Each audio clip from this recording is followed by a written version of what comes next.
மது calling bell அடிச்சதும் அம்மா யாருன்னு பார்க்க வரும்போது கரெக்டா ஜக்கு வந்து நான் பாக்குறேம்மான்னு சொல்லிட்டு டோரை ஓபன் பண்ணி பார்த்தா மது நிக்கிறா.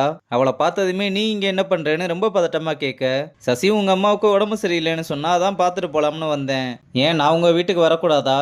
அப்படியெல்லாம் எதுவும் இல்லைன்னு பேசிக்கிட்டே வெளியே கூப்பிட்டு வர, என்னடா வீட்டுக்கெல்லாம் கூப்பிட மாட்டியா? இல்ல வீட்டுல ஆல்ரெடி பிரச்சனை போய்கிட்டு இருக்குன்னு ரொம்ப டென்ஷனா பேச, சரிடா ஏன் இவ்வளவு பதட்டப்படுற? அம்மாவுக்கு ஒரு ஹாய் மட்டும் சொல்லிட்டு வந்துடலாம். இல்ல அம்மா தூங்குறாங்க, டிஸ்டர்ப் பண்ண வேணாம், நம்ம வெளியே போலாம்னு எப்படியோ சமாளிச்சு கூட்டிட்டு போறான். இங்க மீராவும் உருளைக்கிழங்கு வெட்டுறேன்னு என்னென்னமோ பண்ணிக்கிட்டு இருக்க. என்னடி பண்ணிக்கிட்டு இருக்கேன்னு கேட்டா, காய்கறி வெட்டுறேன் பார்த்தா தெரியல. சரி கொஞ்சமாவது குட்டி குட்டியா நறுக்கடி, எப்படி வெட்டினாலும் வேக தானே போகுது, நீ உன் வேலையை மட்டும் பாருன்னு சொல்றா. அப்ப ஜெய்சு லேட்டா வர, இன்னைக்கு நீ தான் சமைக்கணும்னு வேணும்னே லேட்டா வர்றேல, இன்னைக்கு ஆபீஸ்ல சரியான வேலைடி, நான் நாளைக்கு சமைக்கவா? ஐயோ தயவு செஞ்சு நீயே சமைச்சிரு, இவளுக்கும் ஒன்னும் தெரியல என்னையும் போட்டு சாவடிக்கிறா, என்னால முடியல. ஏய் ஃபர்ஸ்ட் சொன்னதை செஞ்சு முடிடி குட்டிச்சாத்தான், தலை ரொம்ப வலிக்குது, ஒரே ஒரு காஃபி மட்டும் போட்டு கொடுக்குறியா? அக்கா காஃபி தானே நான் போட்டு தரேன்னு மீரா வேகமா காஃபி போட ஆரம்பிக்கிறா. அப்ப அம்மா வந்து ஏமா லேட்டுன்னு கேட்க, கிளைண்ட்டை பார்த்துட்டு வர லேட் ஆயிடுச்சுமா. சரி நீ சாப்பிட்டியா? எங்க இவங்க செஞ்சு கொடுத்தா தானே, நானே செய்யறேன்னு சொன்னாலும் கேட்க மாட்டாங்க, ஒரு 5 நிமிஷம் இப்ப ரெடி ஆயிரும்னு சொல்றா.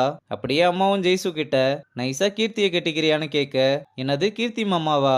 ஆமாடி அவன் ரொம்ப நல்லவன், உன்னை நல்லா பாத்துக்குவான், ஆனா மாமா தான் ஸ்கூலே முடிக்கலையே, அதுக்கு என்ன சொந்தமா தொழில் பண்றான், அப்புறம் என்ன?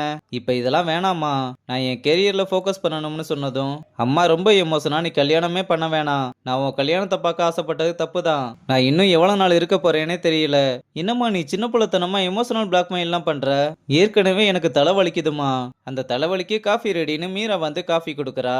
அப்ப ஹரிணியும் கீர்த்தி மாமாவா அப்பா தான் வேணாம்னு சொன்னாரேன்னு கேட்க, அதெல்லாம் அப்பா கிட்ட நான் பேசிட்டேன், அவரும் சரின்னு சொல்லிட்டாரு, ஃபர்ஸ்ட் ஜாதகத்தை வச்சு பொருத்தம் பார்க்கலாம், அப்புறம் எதுனாலும் பார்த்துக்கலாம்னு சொல்ல, இப்ப எதுக்குமா அவசரப்படுறேன்னு கேட்கும்போது, எங்க கடமையை நாங்க செய்ய போறோம், நீ கல்யாணத்துக்கு ரெடி ஆயிக்கோன்னு சொல்லிட்டு கிளம்புறாங்க. அப்படியே ஊர்ல அண்ணனுக்கு கால் பண்ணி ஜெயஸ்ரீயை தம்பிக்கு கல்யாணம் பண்ணி வைக்கலாம்னு மறுபடியும் அவர்கிட்ட பேசினேன், அவரும் கல்யாணத்துக்கு ஒத்துக்கிட்டாரு.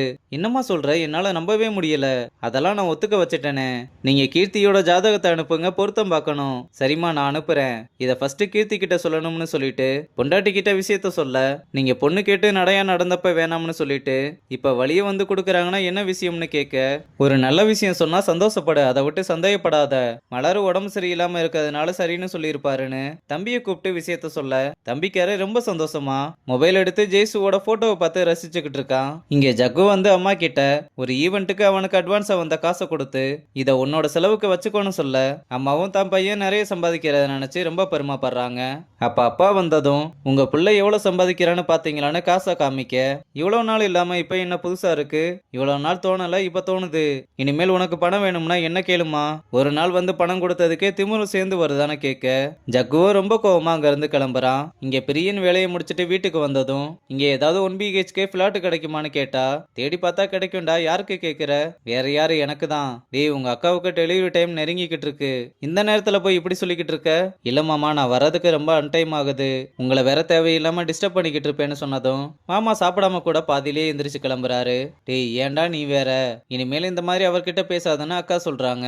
இங்க நம்ம பசங்களும் கிளம்பி கிரிஜாவோட அபார்ட்மெண்ட்டுக்கு வர, வீடு எதுன்னு தெரியுமாடான்னு கேட்டா, வாட்ச்மேன் தெரிஞ்சுக்கவே விட மாட்டான், அப்புறம் எப்படிதான் உள்ள போறது, குழந்தைங்களா அதை நான் பாத்துக்கிறேன், என் பின்னாடியே வாங்கன்னு சொல்லிட்டு கிரிஜாவோட பிளாக்குக்கு வந்தா, செக்யூரிட்டி ஜக்குவை பார்த்ததும் வேகமா வந்து, மறுபடியும் வந்துட்டியா, உனக்கு என்னதாண்டா வேணும்னு கேக்குறாரு.